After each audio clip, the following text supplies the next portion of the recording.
¿Puede venir realmente Elian Karp al Perú? ¿Está interesada en llegar a nuestro país para aclarar su situación? Lo analizamos con el doctor Miguel Pérez Arroyo, abogado penalista. Bienvenido a RPP, doctor Pérez. Buenas noches y gracias por la invitación. ¿Qué es lo que se conoce hasta el momento del caso Ecoteva? Lo que sabemos, claro, hablamos de los millones que fueron a parar a un paraíso financiero, en fin, hasta ahí. Pero, ¿cuán involucrada está, por ejemplo, Elian Karp? A ver, de lo que se sabe en el caso, por los medios y además por cierta información que trascendió, tanto a nivel de la Comisión Investigadora del Congreso, que en su momento se produjo un informe además, y lo que se sabe también de la Fiscalía, que además ha hecho ya un requerimiento en términos de extradición también contra la señora, es que efectivamente pues ese dinero maculado, ese dinero producto al parecer de coimas, de sobornos, ¿no? Fueron a parar en una lógica de integración, de transferencia y ocultamiento, que es un poco el supuesto de lavado de activos. Exacto. ¿No? Como lo ha dicho usted, a un paraíso fiscal, que era Costa Rica en este caso, a partir del cual se hicieron algunas compras en Perú, ¿no? Ciertamente, la señora Karp, su mamá, la señora Eva Fernenbuch y el propio señor Toledo resultaron implicados con esta investigación, con lo cual obviamente ella tiene, en términos de imputación fiscal, creo un estatus de coautora del delito.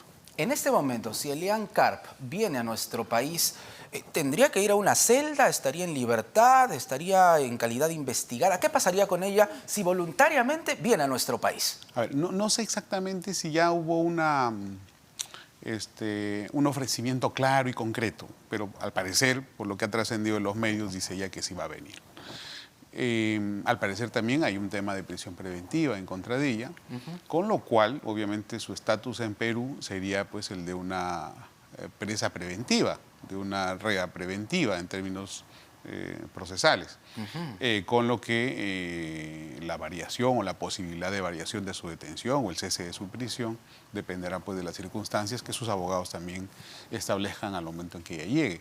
Ahora, no debemos tomar a pie juntillas, por lo que ha trascendido en los medios, el hecho de decir quiero ir a Perú a arreglar mi situación y tal. Creo más bien es una suerte de bluff o de bluff, como se suele decir en política, y más bien creo es una declaración política. ¿Un distractor? ¿Puede ser? Podría ser, ¿no? Podría ser. O sea, estamos especulando un poco, estamos en el terreno de la especulación. Sí, claro. Por ahora no nos queda otra, porque Elian Karp no se ha manifestado de manera fehaciente sobre este tema específico. Así es. Entonces no nos queda más que especular de alguna manera. Claro, con lo que si ya le están entregando el pasaporte y ella tiene expedito la posibilidad de irse a donde quiera, pues obviamente lo que digo es, oye, voy a ver un tema de estos de regresar para relajar un poco si acaso las atenciones, pero en realidad quiere hacer otra cosa. Estamos especulando y que obviamente, como reitero, de darse ese caso, su situación es la de una prisión preventiva inminente. En este momento, si llega entonces Elian Karp, ¿tendría que ir a la cárcel? Claro, así es, como lo está ahora mismo su esposo, ¿no? El señor Toledo. Está en prisión preventiva, no están condenados, ninguno de los dos. El proceso de extradición, ¿cuánto puede durar? Porque Elian Karp, por ejemplo, hasta donde tenemos entendido, tiene también pasaporte o nacionalidad israelí. Claro. Y no hay tratado de extradición con Israel. Los temas de extradición se rigen bajo dos principios. El principio de la reciprocidad, para empezar, y luego el principio del tratado, del convenio, del contrato que han firmado los dos estados, ¿no? En tanto que no haya un tratado, se aplica la reciprocidad. ¿Cuántas veces el Estado peruano a requerimiento del Estado israelí o a requerimiento del Estado belga, que en este caso sería la Unión Europea, ha accedido a una extradición bajo lógicas de no existencia de convenio, en este caso el Estado israelí? Entonces habría que ver ese punto sobre el cual construir la posibilidad de la aplicación del principio de reciprocidad. Y aún así, incluso existe la posibilidad que en términos de orden político ellos no entreguen a sus nacionales, como pasa con Japón, como pasa con Brasil o como pasa con varios otros países que en la inexistencia de un tratado determinan que no, pues sus nacionales no van a ir a someterse a la jurisdicción de otro país, pero también incluso la norma o los convenios internacionales sobre estos temas establecen la posibilidad de enjuiciamientos nacionales, ¿no? En tanto que no haya prescrito, en tanto que haya una situación que favorezca la persecución penal aún. o ante la posibilidad de que sea incluso hasta atípica la conducta, igual no habría la posibilidad en su país de ser procesada. Pero claro, porque, el lavado de activos sí que lo ajá, es, ¿no? un proceso de extradición tiene, además de un componente judicial, un componente político, político bastante administrativo, importante, ¿no? por cierto, ¿no? Incluso, te diría, incluso aun cuando exista convenio, el Estado puede negar la extradición de su nacional, ¿no? Por falta de garantías, por lo que sea, ¿no? Al final, el Puede buscar contenido un argumento político, rebuscado también. el valga contenido la político redundancia. administrativo va a determinar que no le entreguen a su nacional, aun cuando exista convenio. Imagínate cuando no exista convenio. Claro, Así claro. es. Y ya que hablamos de estos temas, tenemos que tocar el caso también de otra ex primera dama de la nación, Lilia Paredes, quien se encuentra protegida por el gobierno mexicano. ¿Contra ella se podría iniciar un proceso de extradición? ¿Serviría de algo? Porque México ha declarado reservado el expediente de la señora Lilia Paredes. La reserva en términos de política comparada, en términos institucionales, siempre tiene un plazo de caducidad, ¿no? No es eterno. Imagínate, cambia de régimen y finalmente el siguiente régimen va a hacer público lo que se ha podido cocinar en ese expediente, Claro. para empezar. Luego, el hecho de que esté protegida bajo una lógica de asilo, que es lo que se le ha dado a la señora, Sí. efectivamente determina la improcedencia de cualquier pedido de extradición a México, ¿no? Entonces, Perú puede armar 100, 200 pedidos de extradición y México le va a decir, en tanto que esté vigente su asilo, no se lo va a dar. Para que nos quede claro entonces, por lo pronto no serviría que Perú inicie un proceso de extradición contra Lilia Paredes. En absoluto. No serviría. En absoluto, porque además también por un tema adicional. Una vez que se declara improcedente, por razones de fondo, un pedido de extradición, nunca más se puede volver a pedir una extradición, ni operar ningún mecanismo de coerción personal contra esa persona en el país en el que está. Entonces sería un error iniciar un proceso de extradición en este Yo momento creo contra que sí, Lilia Paredes. yo creo que sí, porque finalmente este estatus de asilada, ¿no?, le da una protección 100% garantizada de la perspectiva política. Entonces, claro, bien se puede esperar a que haya un cambio de aires políticos para que finalmente eso Claro.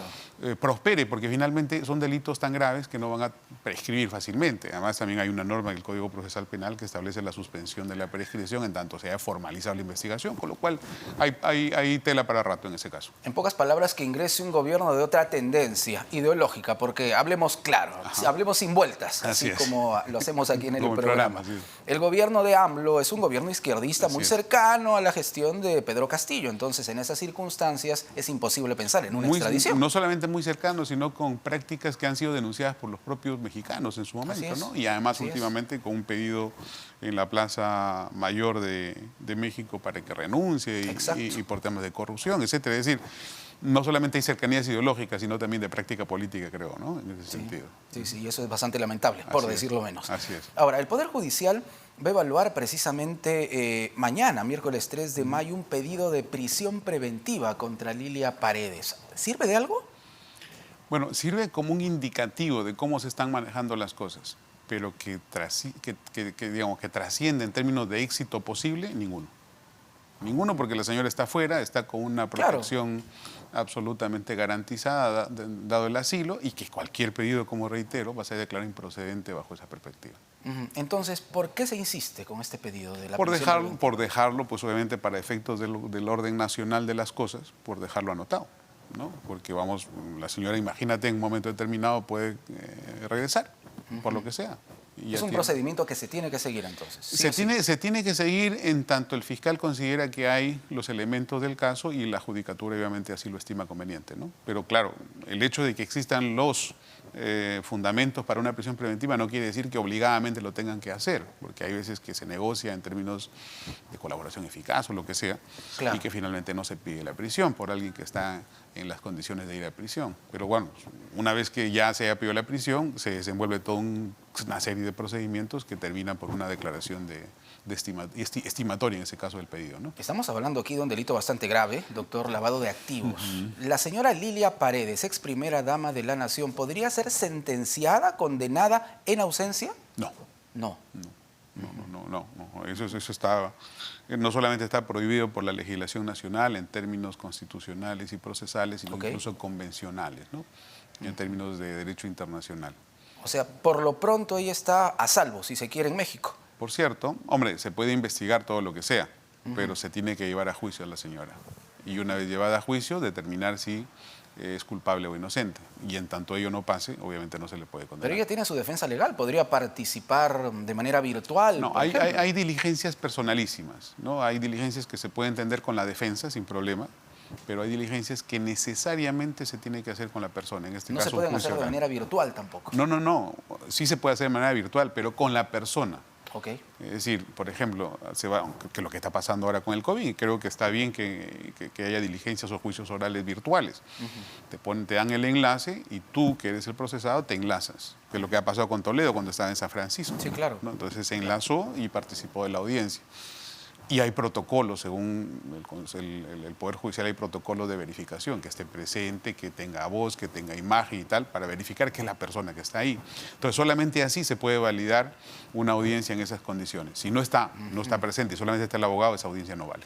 Ahora, doctor Pérez Arroyo, entonces podríamos también deducir que el expresidente Pedro Castillo tenía la mira muy bien puesta en México de manera acertada, ¿no? Porque si lograba asilarse, en este momento estuviese en la misma situación que su esposa, Lilia Paredes, protegida por el gobierno mexicano.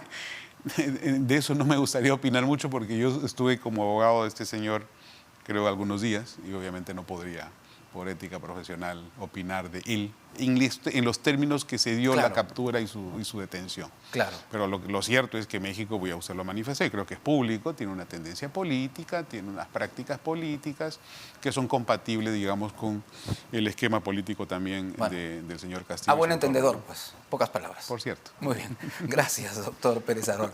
Miguel Pérez.